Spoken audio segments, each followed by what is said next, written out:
사람 사이가 다 그런 걸까요? 뭐냐면 이렇게 왜 잘해주고 좋아하면 사람이 도망갈 때가 있고 그냥 무심코 있을 때 더 가까워진다는 서로 믿게 되고 더 시간이 걸리지만 더 서로를 이해하게 되는 것처럼 음악도 마찬가지인 것 같아요.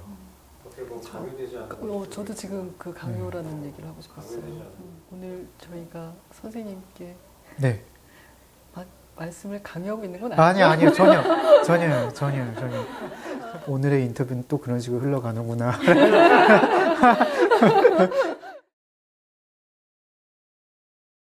연주 생활을 앞으로 계속 이제 하신다면 네. 지금 당장 연주해보고 싶은 작곡가가 누구인지.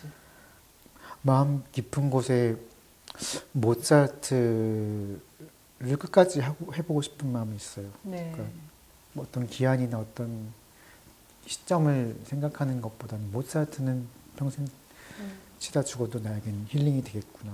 뉘른베르크에서 유학할 때 사실 뉘른베르크에 있었을 때는 피아노보다 성악 반주를 더 많이 했어요.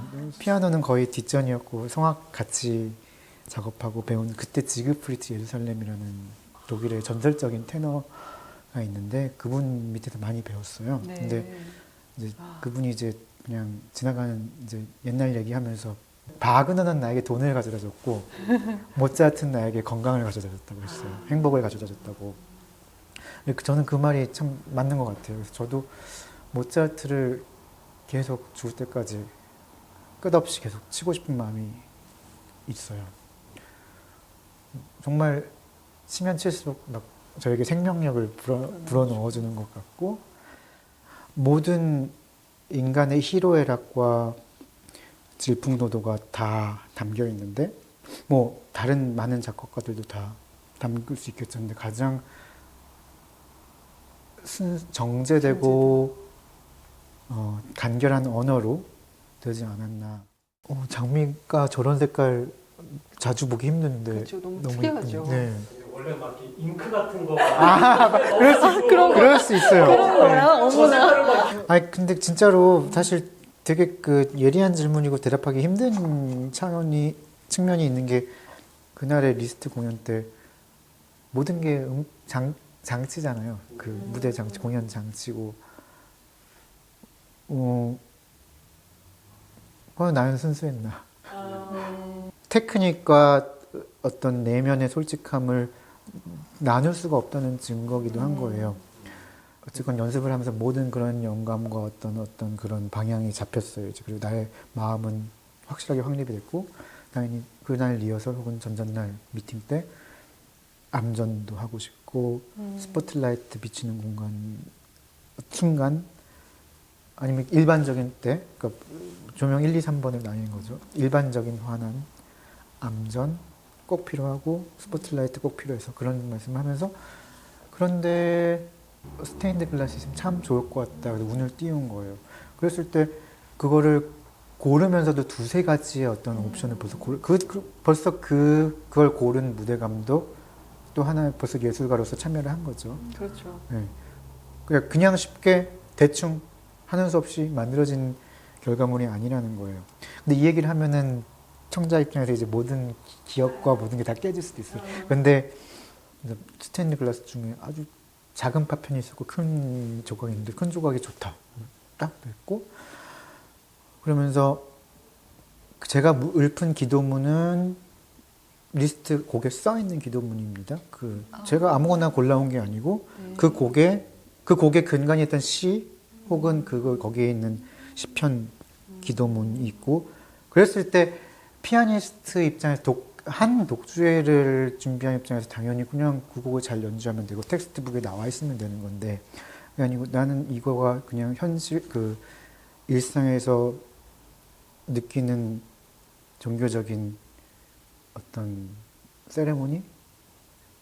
종교적인 세레모니를 담고 싶었고 그렇기 때문에 기도문을 읊어야겠다 어느 순간에 우연히 마이크를 1부 때 사용을 했기 때문에 그대로 붙여있기 때문에 그것도 하나의 우연이고 하나의 그렇죠. 장치를 마련해 준 거잖아요. 무릎 꿇는 장면도 마찬가지로 진짜 거기서 무릎 꿇을 수밖에 없는 음악적인 영감을 연습 때 느꼈기 때문에 거기서 꿇는 거고 금호에서 이제 악보 보고 또 조명, 무대 감독 말고 또 조명을 해주신 작곡가 출신의 악보를 보고 같이 호흡해 주시고 언제 조명 올릴지 그것도 사실 굉장히 중요한 장치잖아요. 그냥 서서히 올려야 될 것도 있고 팍 올려야 될 것도 있고 그 관계가 타이밍이 흐트러지면 사실 한 통을 다 깨는 거고. 근데 뭐 그 특별한 리허설 없이 그대로 그냥 얘기만 하고 그대로 다 모든 건 쉽게 이루어졌어요. 그런 장치들을 통해서 청중들은 그냥 여행을 간 거고 그냥 푹 빠져서 하나의 시편을 들은 거잖아요. 그게 제가 말씀드린 예를 들어 테크닉인 것 같아요. 만약에 영화를 보더라도 우리야 영화 보고 감동받고 전율을 느끼지만 영화 감독 출신 혹은 영화 감독 지망생 영화 보면 절대로 그걸 즐길 수는 없어요. 그렇죠. 여기서 어떻게 썼고 여기서 못 썼고 그렇다고 그게 뭐 솔직하지 않던지 불순한 건 아니니까 그 아주 숨은 작은 것들이 모여가지고 하나의 큰 덩어리의 어떤 작품이 나온다고 이해를 해주시면 좋아요. 저희도 선생님의 진심을 이런 장치를 통해서 근데 갑자기 그 작년에 김수현 씨하고 같이 연주하셨던 네. 브람스의 무대에서 우리 실장님은 완전 팬이 되신 건데 네.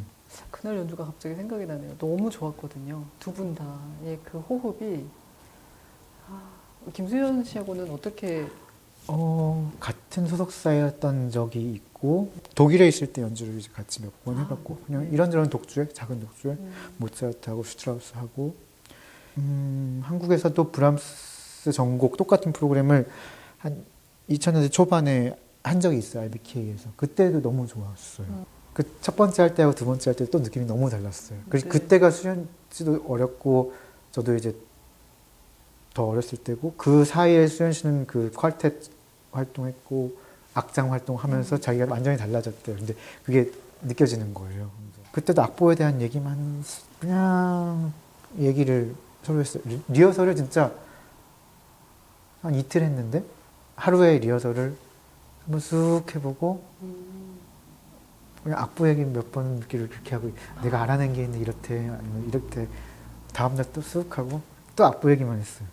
두 분의 그게 굉장히 비슷하신가 봐요. 네. 그 색깔이. 협업하실 때 가장 편안한 아니면 가장 선호하는 네. 어떤 걸까요? 뭐 악기도 있고 성악도 있고 뭐 악기별로 봤을 때요. 가장 편안한 거는 그렇게 말씀드리기 힘들어요. 왜냐하면 바이올린일 줄 알았는데 그것도 우연이었던 거지 사람마다 너무 다르더라고요. 너무 달라요. 완전히 달라요.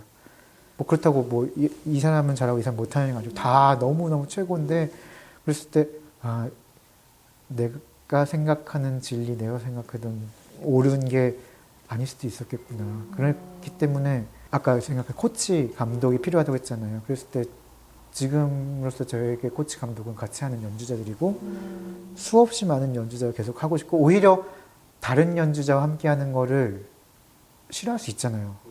나이도 들고 거절해도 되고 나랑 맞는 사람들만 하고 싶고 근데 나랑 전혀 다른 사람이랑 하는 게 진짜 나한테 왜냐면 그분들도 밟고 정제돼서 거기까지 오시니까 거기에 어떤 노하우나 연주법이 있을 거 아니에요? 내가 진짜